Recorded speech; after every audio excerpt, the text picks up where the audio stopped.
You want to talk about sports? Yes, I want to talk about sports. You want to get a real job? You want to talk about sports? Sports. Sports? Sports. Sports? Sports. All right, sports it is. Welcome to Tony's Upset. I'm your host, Tony Gianni, and today with my co-host, Gianni Gianni. Hey, Tony, how you doing? I am fantastic. How are you? I'm doing great. I am ready to do another podcast. Now, I had asked you if you wanted to talk about your journey with autism again and maybe give some more details, and you told me... No.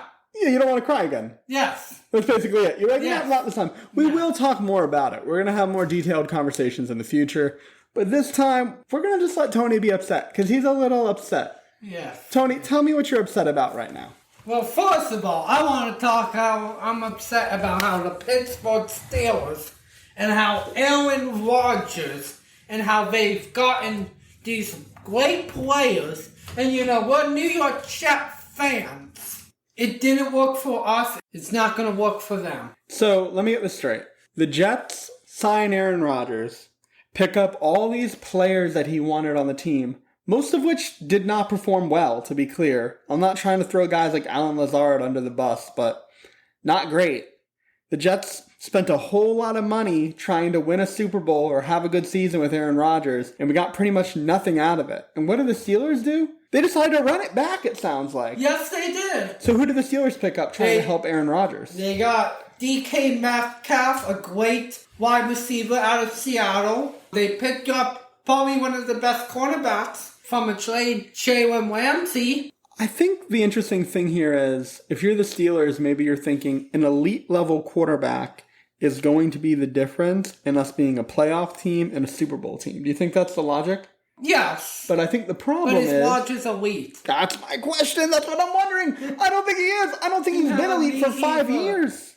I mean, in my hands... Well. In my hands, I am holding Tony's New York Jets Aaron Rodgers jersey. It is a beautiful jersey. It was. It was. It's dad's, probably. It's an extra large. Oh. I mean, then again, you went through a phase, but we all did. We're Italian. So yeah, Tony, how do you feel looking at this jersey? What emotions do you have?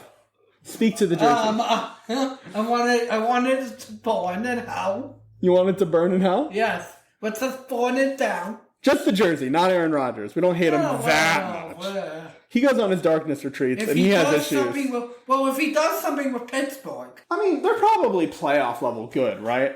Yes, they are. You know, my Tomlin, but... I don't think if they win the Super Bowl this year, it's because of Rodgers, right? It's not like Rodgers is going to be the reason. Say that he was the star, that he was in a bad organization. That he was in his bag? And he was in a bad organization. Oh, okay. I thought you were saying... I was like, I don't think anyone's ever going to say that Aaron Rodgers was in his bag. But yeah, no, he was with a bad organization. And the Jets kind of are a bad organization. They are... It baffles me. Although, as a Jets fan, the story of being a Jets fan, and I think this is the case for every team, because I hear this from Panthers fans too. I think every team that has a offensive lineman get injured, or 2 offensive linemen get injured every single season, somehow is always going to be under 500. But that's not important. What I'm here to say is that Aaron Rodgers is not Tom Brady. When the Bucs picked up Tom Brady, one of them, there's only one of them, they won a Super Bowl, right? What? Aaron Rodgers, not the same. Well, that's what they thought that Rodgers and Jets were going to do. Yeah, I really didn't support that. I did. Why did you do it originally? Why did you originally support Aaron Rodgers to the Jets? I wanted hope again. I had hope again. Yeah. When was the last time you felt hope as a Jets fan? I mean, we almost made the playoffs back in 2015, 16. That's not the Mark Sanchez year, is it? No. It was like a game where our punter had like a really bad punt. And was like... I think it was against Miami. We had it it was like one of the last games. I have to unlock so much trauma as a Jets fan to get to this memory. All I can remember is the year they went 10-6 with LaDainian Tomlinson. That might have been LaDainian Tomlinson and Brett Favre, or it actually could have been the year after when they had Mark Sanchez, Dustin Keller, and Rex Ryan. Sanchez led us to 2 AFC Division Championships. The butt fumble guy.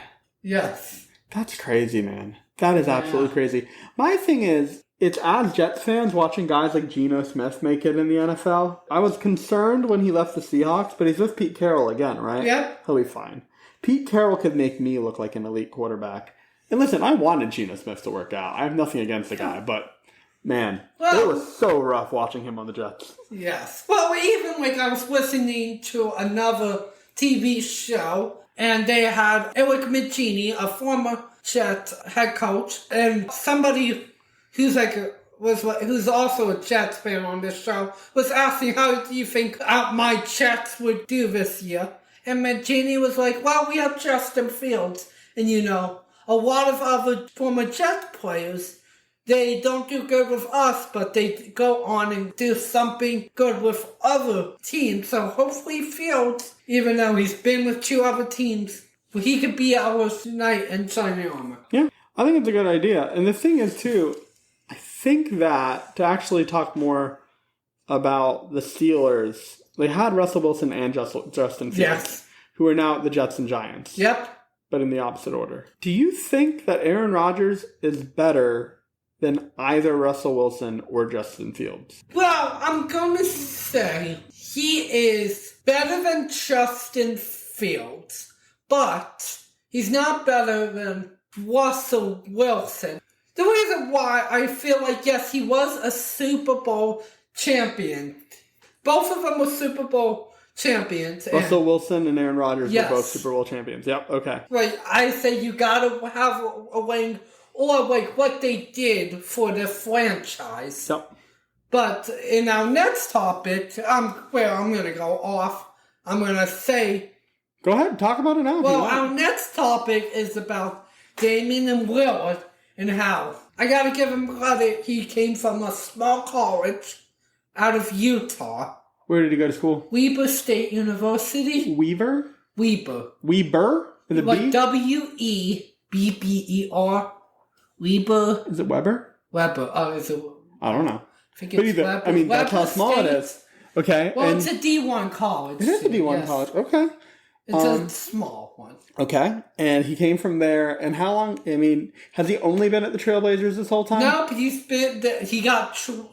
with the Trailblazers for 10 years. He won 2 MVPs, was a Rookie of the Year, but really did not, was like that one year he led them to the conference finals, while they ended up getting swept by Golden State. Is that the same year that he beat the Thunder and he dropped that shot on for Yes.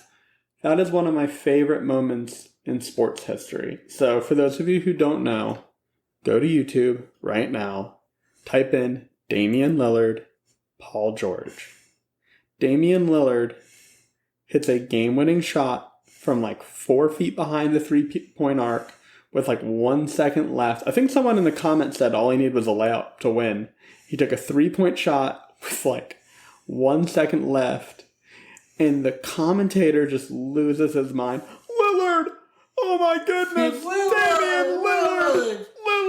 Are you kidding me? And I remember, I think I was playing Fortnite in college and watching the game, and I turned and looked, and I was like, oh, they won the game. So yeah, Damian Lillard is great. Yes. I'm a big Damian Lillard fan. So Damian Lillard was a really faithful servant of the Portland Trailblazers. And then he was traded to the Milwaukee Bucks, right? Yes. As part of a 3-team deal. Okay. And there he played with Giannis. How did that go? Giannis. Well, actually, the next season, the Milwaukee Bucks were just coming off winning a championship. And they were hoping that they could be a dynasty with Giannis Antetokounmpo. 2 out of 3 years, they were the top team. But no, they never really got what they wanted Lillard, and they released Lillard. So Lillard... And I just don't think Damian Lillard is when we want to talk about legacy, I don't think he has a legacy. A lot of people in the sports world, and I'm just going to say, going back to the football segment, when you asked me about Rodgers and Wilson, what was the question? Who was better between the two of them? Sure. They did something and changed the culture. And every sportscaster that you go on TV, they say, what's the one thing that a great player needs? It doesn't matter about MVPs, what it does for the team. If they had a great season, what's the one thing they need? They need a ring. They need a trophy. They need a trophy. Do you agree with that opinion? I mean, kind of, yes. Like, I would say like with Rodgers, like, Green Bay has had such a great championship pass, like they're tied for the most Super Bowls. So I would say yes, but for Russell Wilson, Seattle was nothing, and he changed the culture. And going back to that show I was watching, the same guy was like, well, Wilson has a tarnished record now. And I was just thinking in my head, I don't think like Wilson or Fields? Wilson. Okay, because you were talking about that show. He was talking about the Jets. Yeah, it was the Colin Coward show. It's one of the shows I like to get my sports feeds on and stuff. So they talked about Russell Wilson and how his legacy was tarnished. Okay, so let me get you straight here. Aaron Rodgers won a championship and was a faithful servant to the Green Bay Packers. Yeah. So, respect to his career. We're upset with what he did with the Jets. We think him going to the Steelers is a bad idea. Yes. Russell Wilson went to Seattle when they weren't really a big deal. Yep. He won a Super Bowl with them, and now they're saying that... Is it Colin himself that's saying that Russell Wilson's legacy is tarnished? Or was it the guy that was on his show?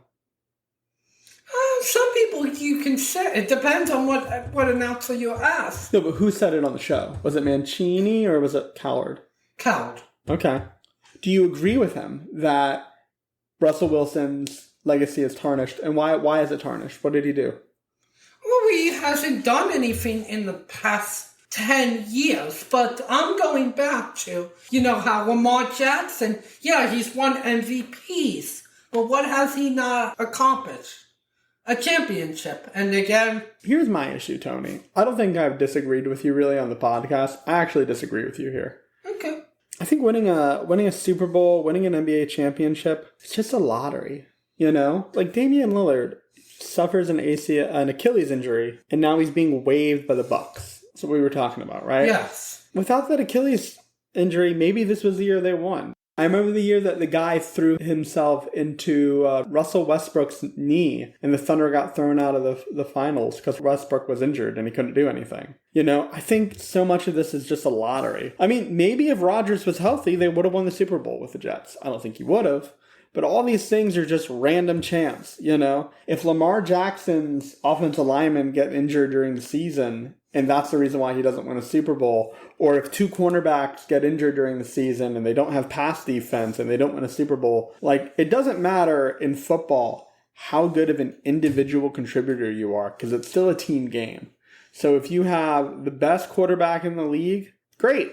If the rest of your team sucks, you're not going anywhere. If you have a mediocre quarterback and the rest of your team's amazing, you can go really far. I mean, just look at Brock Purdy. I respect Brock Purdy a lot. I think he's a good quarterback. Him too, but do you think that Brock Purdy has proven himself to be like an elite Patrick Mahomes level player? Not a Patrick Mahomes, but he could be a top 10, top 15.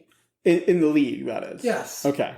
Not all time. Not yet, at least. No. He hasn't proven that. But the thing is, Brock Purdy is a good quarterback on a great team.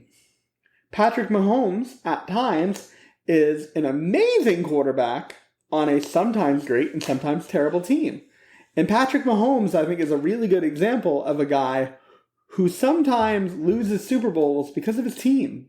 And sometimes he's good enough to pull that team over the line. So I do agree with you. I think winning a championship is important. But I do think my challenge to you on that would be, if you don't like when guys like Kevin Durant or guys like James Harden switch teams in order to win a championship, now you know why they do it, though. Because of people like you who say that they don't have a legacy if they don't win a championship. What do you think about that?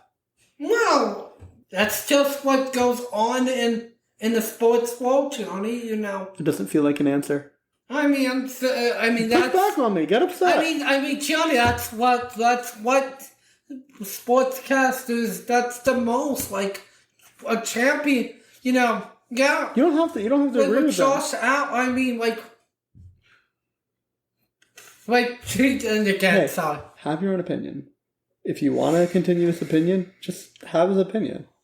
I'm just saying you don't have to have the same opinion as all the other sportscasters to be a legitimate sports broadcaster. Whatever opinion you have, that's your opinion. And I'm proud of you for having it. Well, we can agree to disagree, but I think... You need a championship? You need a championship. To be what? To be... Let me try to find a common ground. Can you be one of the best without a championship? Yes. But you can't be the best without a championship. I mean, let's talk about Steph Curry, who is a 4-time championship, and Damian Lillard. Would Steph Curry be a first ballot Hall of Famer? Absolutely. Absolutely. Damian Lillard, yeah, he could be a Hall of Famer, but it wouldn't be, I'd say maybe it would take him a few years until he can actually get in. 3, 4, maybe 5 years. See, I'm surprised. I've always considered Damian Lillard like a top 10 player in the NBA. Now, maybe not recently, because, I mean, he's been in the NBA for a while. But yeah, I hear what you're saying. Like, I do think if you have two guys and all else is equal, and one has a championship ring, he's a better legacy. He's got a better career. So yeah, I think that's fair. We've talked now about Aaron Rodgers, Russell Wilson and Justin Fields, Damian Lillard, and we've talked about careers that have been great and at times disappointing. What is another thing that we can talk about that at times can be great and sometimes is very, very disappointing? How about the USA soccer team? The USA men's team. Men's soccer team. Because the women's team almost never disappoints. Yes. They're actually phenomenal. So let's talk about the USA men's national soccer team. So they lost to Mexico in the Gold Cup. And they gave up the game-winning goal in the 77th minute? Yep, Edson Alvarez. Now, the U.S. had a really interesting game. They started off well. Another Chris Richards header from another ball in from Sebastian Berhalter. So they started off well, and then Raul Jimenez equalized with a really good goal. Now, I will say, of course I was playing for the USA. You may not know this. Raul Jimenez played for Wolverhampton in the Premier League. He actually, I believe, fractured his skull, and they didn't think he'd be able to play again. And it was a long, painful journey back to the top, where he kind of got bounced around between teams. He wasn't scoring a lot of goals. He was an elite player until he had this head injury. I mean, imagine fracturing your skull on the soccer field, Tony. That's terrifying. But now he's scoring goals in the Gold Cup and winning games. And then, like you said, Edson Alvarez scores in the 77th minute. And Mexico simply outplayed the U.S. I mean, I'm looking at the stats here. 16 shots to 6, 8 on target to 3. They had 60% of the possession, 516 passes to 352. Oh. I mean, they had 12 corners against us and we had 0. So I really just And it was only a one-score game. Yeah. I mean, it could have been a lot worse. Now, one of the things that you wanted to talk about was perhaps a perceived lack of star power from the U.S. Yep. Let's talk about that a little bit. Who was missing from the U.S. team? Christian Pulisic. I'm hoping I said Johnny's more of the soccer side. Christian Pulisic. Now, from what I understand, Christian's had a really interesting career. He was at Dortmund. Things were going really, really well. And then Chelsea bought him for a big money move. Chelsea is this really big team in England. And what's really interesting, Tony, is they bought him and they didn't really play him. And it was this big debacle, honestly. Then eventually he moves on to AC Milan, where he's playing now, and he's doing some of the best football he's ever played in his life. I mean, he's at the peak of his powers. But right now, a lot of these guys, in soccer are playing 50, 60 games a year, and it's leading to a lot of injuries. And Pulisic wanted to have a really good season this year for AC Milan in the season coming up. And he basically said, hey, listen, I'll play in the Gold Cup. I'm just not going to play in like the preseason or like the qualifiers for it and the matches before it that don't matter. And Mauricio Pochettino, the coach of the U.S. men's national team, said, no, you're either going to play in all of these games and be part of the team, or you are not going to play at all. What side do you agree on? It's hard. We were talking about Russel Wilson earlier, right? And if I'm not mistaken, the reason why, because he was at NC State, not everyone knows that. He was at NC State for years, and he went to Wisconsin because he also wanted to play baseball. And here's the thing, Wisconsin doesn't even have a baseball team. Yeah. So he was told, no, you can't miss football practice for baseball. So he moved, I believe, to Wisconsin, right? Yep. And I remember at the time being like, yeah, I agree with NC State on that. I don't think it's fair that a player misses out on these things. Personally, I'm okay with the fact that Christian wasn't there because it was nice seeing the U.S. men's national team do without him for once, because he's a really great player. But if they had another guy on the team that was great, that they could pair with him, we'd have a good team. But because he's the only great player on the team, guarding him, or honestly running the game through him, is all we do. So by not having him, we actually had to think for ourselves. We actually had to rely on other guys. So we got to see some really good players in this tournament, you know? We got to see guys like Diego Luna, Malik Tillman, Ajiman, who we mentioned was at Charlotte FC, but I believe he just got a big money transfer to Derby County in England, which will be really good for his career. He'll be playing in a better league, right? So I think it's good for us to see this. Now, the bad news is we lost a trophy. Yes. We did it with players we almost never play with, too. And it's kind of hard to talk about, because you sit here and you're like, well, the USA team, they hired a new coach and he failed. What did he really fail? I don't know, because he tried out a bunch of new players. And I think, Tony, the bigger trophy is the World Cup coming up. And we needed to know who we had available for the World Cup. We needed to know who we could rely on for the World Cup. And I think we learned a lot in this tournament that will help us in the World Cup. I believe. And hopefully Pulisic or Weston McKenzie? Yep. Hopefully Pulisic and McKennie will be back for the World Cup. Yeah, absolutely. And I'm looking forward to it. I think it'll be really good. Tony, that's all we have time for today. Anything else you want to close on? Nope, I am good. Well, everyone, thanks for listening to Tony's Upset, a sports podcast fueled by autism and brotherhood.